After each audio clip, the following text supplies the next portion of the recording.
turirimba netwese kumutima akayagira Mandati wanje ho n'amahirwe. Weka. So tu devais t'asseoir ahantu nyene ukajya ikona ukaraba tu ukabara nk'amasaha 3 ane 5 ariko mwe muri ready est-ce que muri ready est-ce que muri ready okay so okay.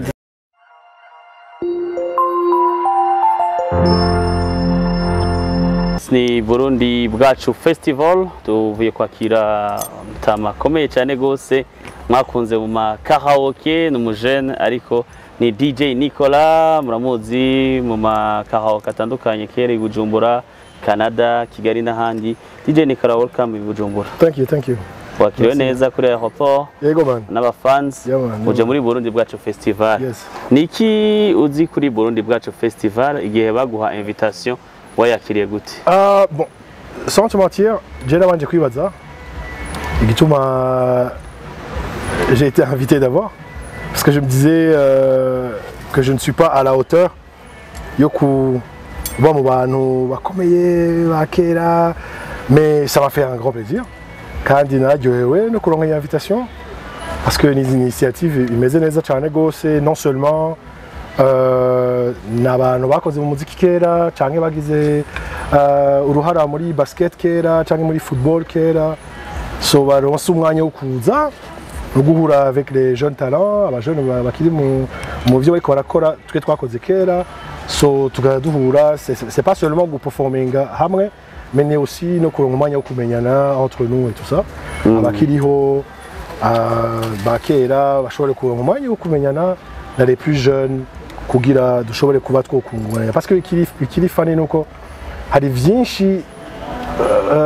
les jeunes bibaza ko twe donc aba jeunes bibaza ko bigira kuri twebwe twakoze kera, mais ce qui est marrant c'est que natwe dufite ibintu vyinshi cyane go twigira ku ba jeunes, so ni donnant. On est là pour faire la fête et on va travailler ensemble. Benshi barakwibuka ku ndirimbo warembaye na Big Fizzo. Right. Iyo ndirimbo zo performinga. No, I don't know yet. That's ko dufise programme tuko shaka gukurikirana les répétitions et tout ça. Mais je ne sais pas encore. Urashaka kugira capella yayo ko bafanzi bawe bagukumbuye babone ko ashise BJ. Ndabikwemereye ko twatwaye ibibazo. Ibibazo kwanza.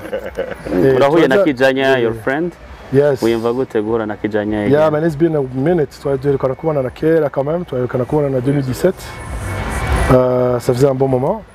So lui aussi, nawe twakoranye byinshi kuva kera. Puis c'est un grand plaisir de se revoir à la mère patrie, tu vois. Bari maze korana ibiteramo na Kijanya. Tu veux dire kuva byara nashatse kuvuga ati mama yararikoranye Bujumbura canke Canada? Yeah, hose en Europe, en Amérique. Mu bihugu byo ngaha tout autour entre nous, kera twaranakoranye ni Uganda, twakoranye no mu Rwanda, so yeah. Abakunze ba DJ Nicolas hambave bagutegere kuri airport, right, nabagiwe no kukubona kandi ugarusi Bujumbura, ubahamagara iki kuri Burundi Bwacu Festival? Ndavuga abagenzi, ndavuga famille, ndavuga abakunzi b'umuziki bari bakumbuye kubona canke bumvise talent yawe. Burundi Bwacu Festival nivyo ni igiteramo gikomeye cyane, niko babwira ku buryo n'umutama wa w'imyaka 70 ntiyumva isoni aje kuraba ico giteramo kubera akunda Nicolas. No, en fait ico nakubwira nuko kuva kera ukuntu twakora ama live shows, notre intérêt était de yokuzana umwana wa 7 ans n'umutama wa 77 ans muri yo gap, bose bakumva bari à l'aise, bari confortable. La manière donc de prendre des chansons za kera abantu bibagiye imbyino za kera and then tukazihindura in a new I would say like with the new technology, with the new flavor, umuntu agashiramo akantu agasosi kandi kanovera kagahindura kugira umuntu jeune yisante à l'aise muri yo show, umuntu akuze umuvyeyi wiwe yisante à l'aise, grand-père, grand-mère, tu vois, tout le monde dans la même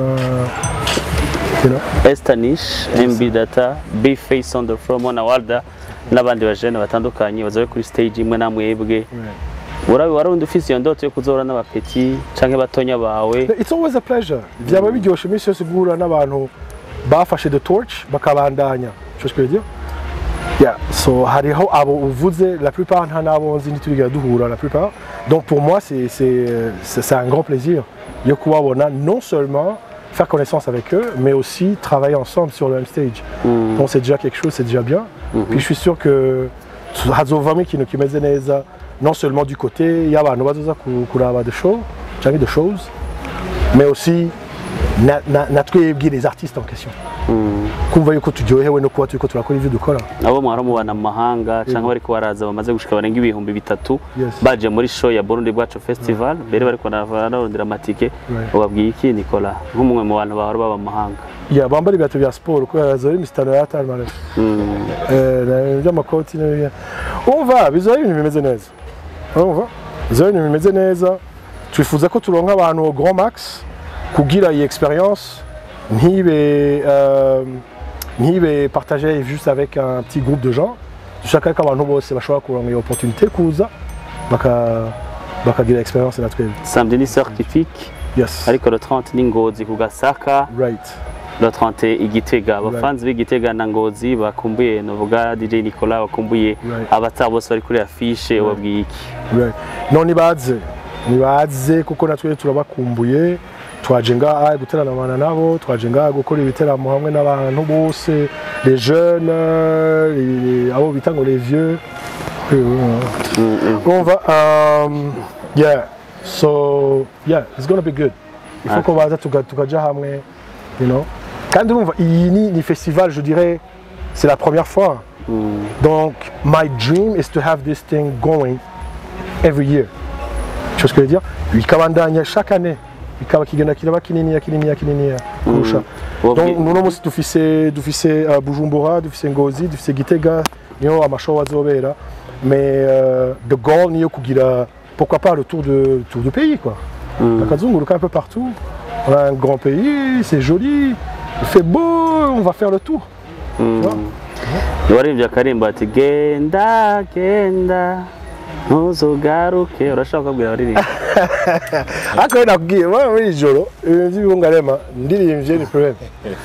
Ivyo kuririmba toza kuririmba ntugire problème. Mugabo akaririmbo n'akaririmbo nkunda kwibagira kenshi kubera abo twagakoranye on n'a pas ntitwabandanyije tuba in touch that much. Mais je sais que uratangaye kumva ndakazi. Ariko unoze ko wakera naraga mutama. Wakera. Araka kuririmbe muri Truaniga primaire. This guy. All right. Okay. Next question. Okay. Yeah, ouais. Kijanya mubwiye iki kuri Burundi Bwacu Festival? Non, c'est un grand plaisir. En fait, pour te dire, Kijanya yambwiye ivyi concert, ivyi festival. So sini video gatatu. Kubera bivuye kuri Kijanya. C'est un gars avec qui on a travaillé ensemble, Kuvakela. C'est un pote, c'est un frère quoi, tu vois. Donc c'est une expérience tout le temps et puis je suis sûr qu'on va avoir un bon moment avec tout le monde, avoir le temps de revoir abantu twakunda kubona kera baza kuturaba kera bashoboye kugaruka, you know. So it will be good. Merci, turagiye kora manager Kijanya, no mwita manager. Directeur des dossiers. Sirimba gospel rimwe. Idea je gute ya gospel kuririmbira Imana Kijanya ko tukuzi teramisha abantu. Nibaza yuko umuntu wese zigituma ari kwisi. Igituma umuntu ari kwisi nuko ni Imana. Ivyo dukora vyose fuko dushimira Imana. Nirijwi no bafise canke talent canke ivyo nkora vyose nibaza yuko ndabishimira Imana. Sometimes I do music yes mugabo fuko nshimira Imana kuko no bafise kuko vyo nkora. That's why rimwe na rimwe ndirimba gospel. Burundi Bwacu Festival uri mu bantu bambere bayimenye bayibwiwe.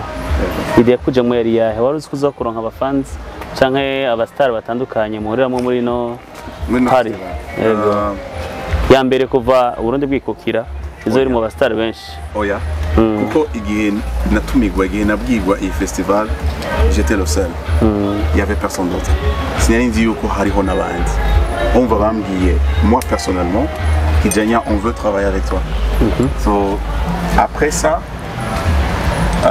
après iyo proposition bamaze kumbwira yuko Kijanya on veut travailler avec toi mugabo après ils m'ont proposé si je peux travailler avec d'autres personnes ndambwira ati I don't care anyone niyo bace bamproposa d'autres artistes barambaza ni aba abona gute ni uwari we wese mushaka jewe je suis prêt de travailler avec eux uwari we wese je turakorana aba Africa Nova twarabwiranye ama concert muri Africa muri mu Birigi muri Canada bahaga gutyo nyene la même chose Nicolas wewe sinovuga combien de fois kuko no muntu every single day twaba turi kumwe dukorana so nibaza yuko ico novuga uri kibazo ciwawe nararyohewe cyane gose cyane gose kubona ko ushobora kwiretrouver sur scène avec d'autres artistes kandi n'ibihangano Burundi Bwacu Festival ni igiteramo gikomeye uyumva gute uzohoramwo n'abatonya bawe Estanish B-Face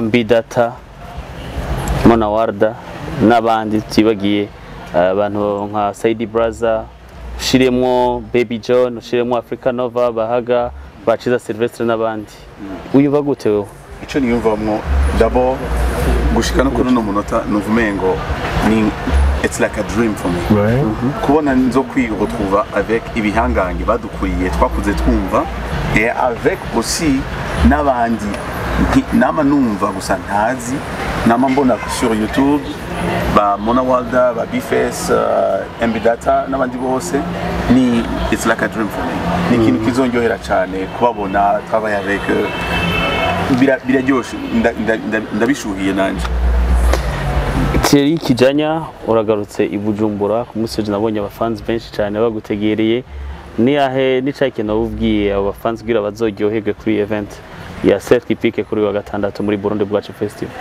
Pour le 24 kuri Cercle Pique ça va commencer à 14h premièrement.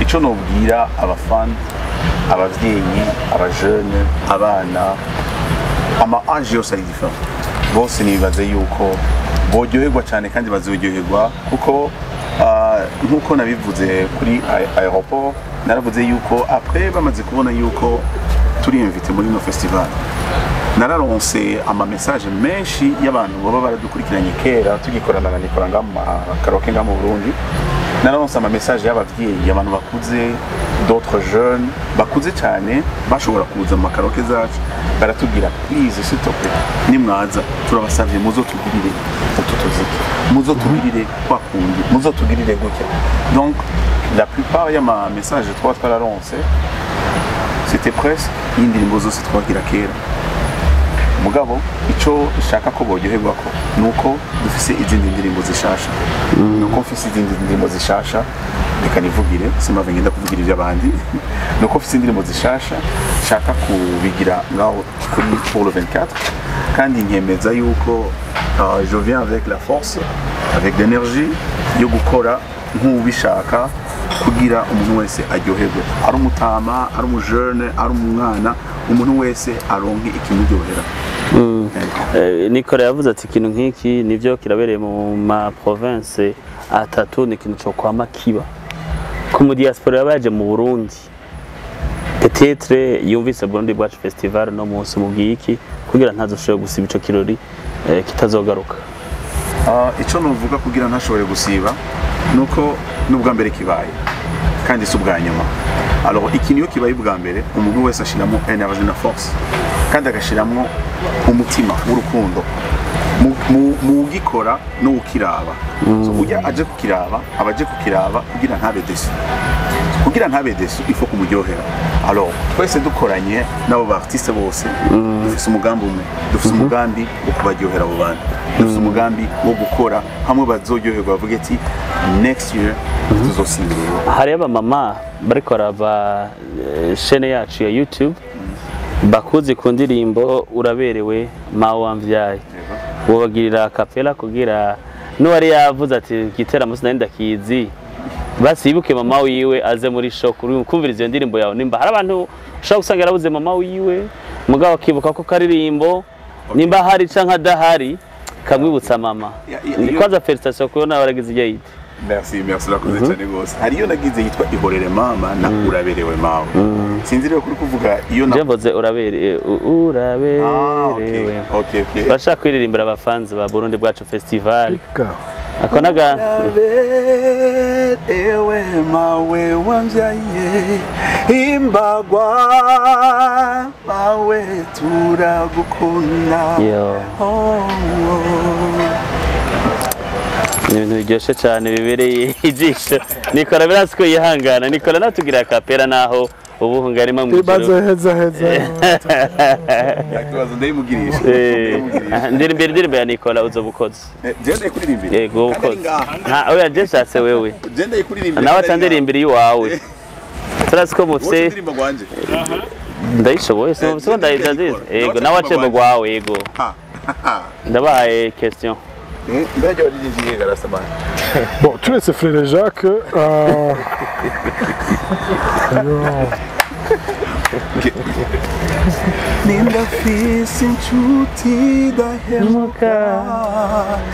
turirimba netwese ku mutima akayagira mandati wanje ho n'amahirwe weka voilà umukunzi yewe et voilà so nibaza yuko pour le 24 no kwifuriza yuko atarimo yosiba kuko ni ibintu bizoba biryoshe kandi tujemwo dufise igihababu dufise igishika yego yes ni igiteramo kiryoshe katubaze Nikora sinzwe yatwemera ka kapela turamwinginze basi amasegonda 5 twebwe abafanzi biwe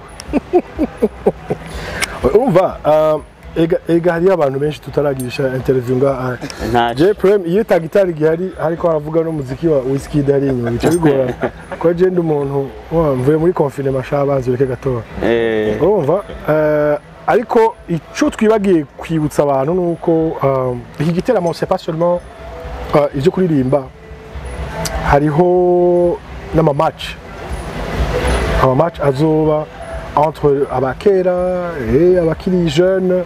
Donc vous comprenez bien que c'est dans les deux mondes, hein? Mais it's all about entertainment, c'est vieux. Donc il y a la musique et le sport. Il y a ça abantu Abakera, bah huye n'Abakili plus jeunes in the industry, so it's always a good experience. So I can't wait to have time to come and be part of the crew, kuza kuraba ama games, y'abakobwa, y'abahungu, tu vois, et que ce soit le football, le basket et tout ça. Donc bizoba biryoshe. J'encouragerai tout le monde. Ceux qui sont pas au courant, now you know. So get your tickets and let's have a good time. Akoze cyane reka tubaze mugenzi wawe muri kumwe umwe mu organisateur bakomeye muri evenementiel ni Alain Didier Ngendakuriyo baramuzi n'umukinnyi wa kera wa Equipe Nationale ya Basket ariko ubu ari ngaha nk'umwe mu bategetsi ba Burundi bwacu festival. Alain Didier umu basketeur arahuye n'abaririmbyi ivyo bintu bihora gake nkuko bivuze biboneka gake kabisa ariko muri Burundi bwacu festival mwara mixinze twara mixinze byose kabisa kandi twaratumiye abantu tubona yuko bashobora gutuma nyene ibiteramo bigenda neza kabisa hama rero okay turakubaza twumvise by'umuziki batubwiye abastare bacu Kijanya hamwe na DJ Nikora twari dukumbuye ariko muri sport nahone Nikora ndamushimire ari update yananyibukije yuko ari inkino ko burusanga yajazanye n'amagodio cyangwa surprise je amagodio nibigishoboka amagodio nibigishoboka bo basket ndiko ndabesha wapi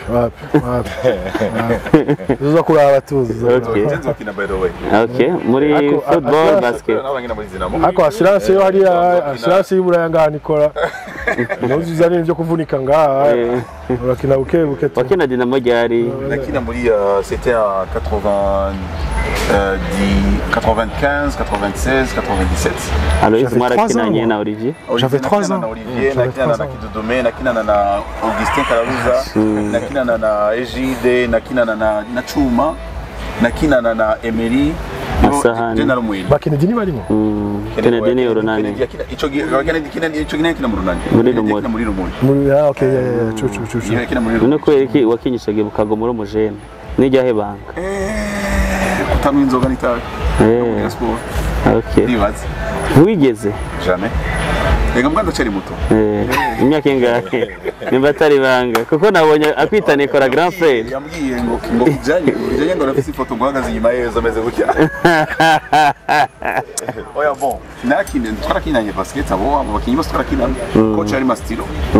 Mastiro niwe ari coach wacu ndibuka na dernière fois Mastiro avant yuko yitaba Imana twagiye gukina match mu Rwanda na APR na Espoir ama coach Mastiro ari mu bitaro muri Rwakare chambre 510 atubwira abakinyi bose banze duce kumuraba tugenda kumuraba niwe duhaye plan ya game yaduhaye mu bitaro agira adafise nijwi kidudu wewe uraca agoshe amakicanya wo kwera ukunda kwiruka uhagarara ari imbere uca ari undi twamwita Jambazi Aloise navuze voilà Aloise ucumuha kwera bakara muri pivot bamucunza aca gusubiza ucu penetre uko nyene dushitse mu Rwanda turabatsinda finale dusanga dukinanye Dinamo na Muzinga abanyarwanda bavuga ati muza gukina iwacu yari gisembio cyane yari iki tournoi yahe that was 1996 97 sindi yari c'était tournoi y'ibiki mugabo yari tournoi twajanye ino havuyeyo Muzinga na Dinamo na Le Copine hama mu Rwanda hari Espoir na APR n'indi abakobwa mu Rwanda sinibuka izina ryayo yitwa les filles voilà okay nukuri raduryoheye cyane twakinye basket nagize byinshi ajyana kuza gusoma umuziki gusa okay Alain Didier urumvise histoire y'umuntu yakinye muri Asebab nkawe yakinye kuba izina n'indorera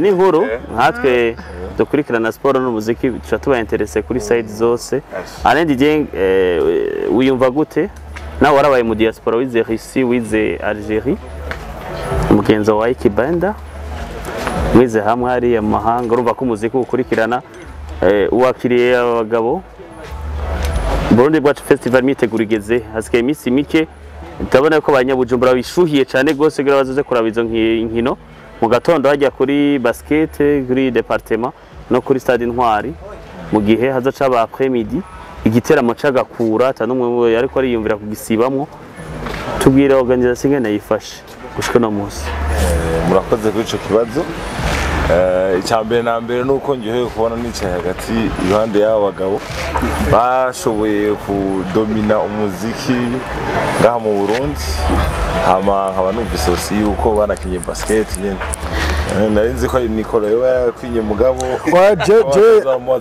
je yara mamayo tu je nagura mamayo tu yara mamayo tu yo kina byarangoye kidogo okay rumva organisation ukundi imeze neza match da basket comme biriko birabafite ku ma réseaux sociaux kubiko bavuga mu radio ni kuri département des sports ce samedi c'est à 10h azoba match y'abakobwa à midi hacha match y'aba legende abantu bakinye kera basket kijanya ni waronka kanya urazohaca turabe yuko mugabo bakubwiye ko asiranse dakora basoka buzo cyera bidufasha zokina sobo example yara amaye nyene saa 8 hacha match agakura imisore nyene ego izochiba 14h hamichera mu 16h hama abantu bace bagenda bose kuri kibuga cha golf haya kuri Circle Pic bakunda kwita hama muri uwo mwanya nyene mu masaa 5 hazoba hatanguye match y'aba legende bo muri monde ya football ama legende ndiko ndavuga Musaba abitwa ba Saidi Ndabani ba Saidi mwaje muzananye n'ayandi mazina yose harimo ama surprise menshi muzoryoherwa niba abandi badominiye le monde du football en général no muri basket nibagiye kuvuga mu badominiye harimo witwa Alain yakinye mu Runani azoshika ejo donc avuye muri Suède yarakinye professionnel no hari Blaise ne twashaka ko ashobora kuhashika mbwa ntibyakunze ku bintu nyine byo programme hariya nyine yafise hama sino no ngaha ai hariho n'ibihangange il faut pas kwibaza yuko diaspora ari muri bihangange right on ai Burundi ngaho Gitega hose abantu bakomeye gose bazoba bari ngaho kugira nyene bakine match tuzoraba tuvyoroshe nyene kugira nyene ntibazohave baheba kuza right abantu bariko baribaza ati mbega izo nkino zose bazoriha mu kwinjira canke mbega ibiciro byifashe gute muri sport no mu muziki. Ok, urakoze. Muri basket les prix zizomera nka kujya bisanzwe bimeze kuri entrée simple azori 2000 hama kuri place VIP hajya yicara aba officiel n'abandi bantu babashitsi biteka ni 5000 hama kuri question football azori entrée azori 2000 azori kuri stade noir hama kucerekeye le concert, le méga concert, izobera haya kuri golf. Entrée azobari 10 000 entrée simple. Hama nindi kibanza nyine VIP azori 30 000 amafisha ikaraba. Mugabo kuri ico giciro nagomba ndabamenyesha yuko hari ama sponsor agomba kwimenyekanisha kugira cha tugabanya ivyo biciro kugira abantu bose bashobore kwinjira. Birumvikana yuko muduhamagariye kuza kuraba mbega inkino zizotangura sangapi kiri ngaho nyene ndavuga ku muntu yabari kwararaba video ubu nyene atayikurukanye igihe yarangira yari urikura bisigura twibutsa amasaha ati kuri basket umuntu yoza sangapa ya masaha ku muziki ntimutangwe n'aya masaha. Ok, reka mbere kuri football pour ce samedi 24 moza saa 4 murabe mayeshofuma bariko baritegura kuko bazotangura gukina saa 5 hajya kuri stade Intwari hama pour le basket moza naho nyene nka saa 3:30 kuko match ya mbere izoba saa 4 izoba ari abakobwa hama haca yaba legende ya midi yaba legende masculine hama haca kina n'imiyabaga à 14h bazohera vyose vers les 16h kuri côté basket baca biyashemina directement vers le golf. Ko tukiri ngaho nyene tukuronse abanyagitega n'abanyangozi nabo barakeneye kumenya amastade mbega muramaze kuyamenya amastade muzoshobora gukorerako kugira abashobora kwitegura canke ico giteramo canke barindire muzobimenyesha mu ndwiza. Murakoze kuri ico c'amastade nomenyesha yuko tuzokorera kuri stade ku Gasaka aho azobera ijya mega concert kandi Ingozi azoba ari le 30 juillet hazoba na match ya football tuziko turaprograma kuzobera hajya mu Vyegwa ku stade mu Vyegwa hama pour le basket pour le Gitega naho azoba le 31 juillet azoba ari basket azoba kuri terrain ya Musinzira 2 hama concert cibera ku Ngoma stade ku Ngoma. Ego niki worangiza ubwira abakunzi ba Burundi Bwacu Festival bakumviriza bari Gitega Bujumbura na Ngozi mu kurangiza.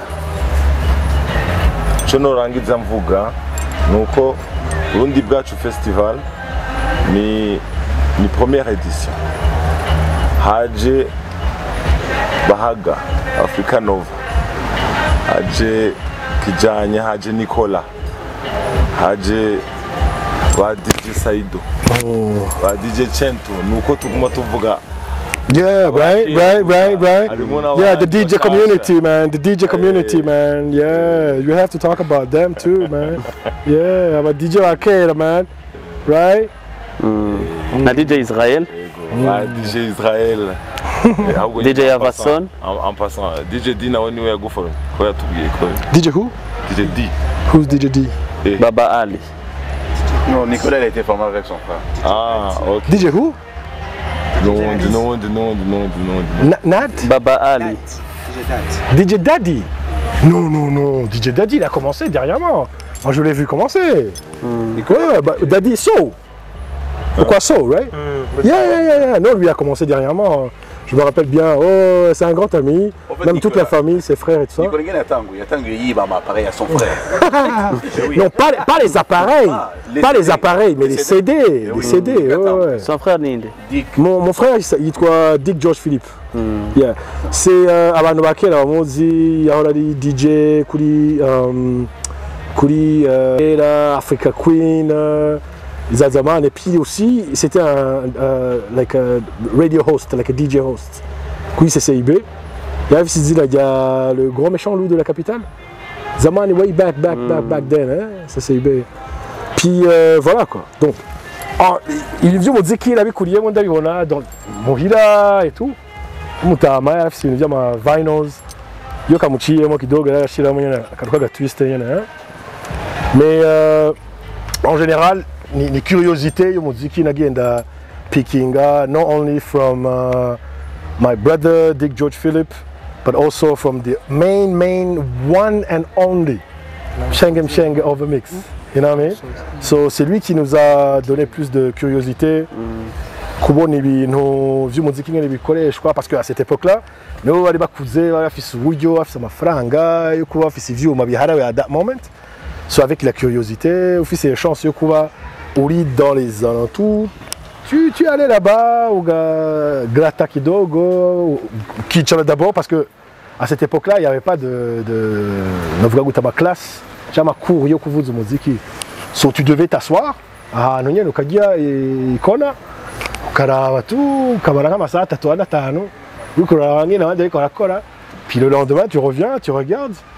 Quand tu fais 2-3 mois urazi yo bouton ikivuga urazi nyene urazi ico cyuma ngene gikora. So tu commences à gratter un peu, so petit à petit. C'est une longue histoire, sinon itangura nganga ndayiheze, mais c'était juste le début. Okay, akajambo kanyuma kwa bakunzi ba Burundi Bwacu Festival. Yes, oya turabakunda cyane, twese turaryohewe cyane ko kubona twashitse ngaha Bujumbura. Il fait beau et c'est team tu quand on a notre ngaha and yeah, on va to be ready. Sinzi comment on est ready. Est-ce que on est ready? Est-ce que on est ready? Okay, sawa. Okay, tuyarangirize kuri Thierry Kijanya wakoze cyane kwitaba ubutumire bwa Burundi Bwacu Festival. Nawe akajambo ku fans mu kurangiza. Ndashimiye kwanza abakunzi bose kubona mwashoboye kuduha kwanza iki kiganiro mwebwe d'abord. Right on. Huh? Yeah man, big up to yourself. Big up to yourself. Ndabashimiye kwanza first of all. Nkashimira les médias. Ico nosaba public, les fans. Inshuti. Je suis d'habiter à fans, d'habiter comme la famille. C'est la famille, hein? C'est la famille. Parce que sans vous, nous sommes gushikana otukizu. Mugabo ico ndabashakira ko nuko mwoza rero le 24 et le 30 et le 31 kugira tubashimire namwe kuona mwara tuguye inyuma. Ico nababwira le 24 uyu munsi bamwese nimuze tubashimire. C'est les ninga geste tugira tubagirire yo kubashimira pour le 24. Donc nimuze rero mwese. Et voilà. Turabishimiye cyane gose Thierry Kijanya ni arangira ikiganiro ca Burundi Bwacu Festival. Rero mwumvise ko kuwa gatandatu 24 cercle hippique ni igiteramo kuva 14h mu gihe match isaha 4 azatanga match za basket kuri département hamwe na football kuri stade. Ciao, bye bye.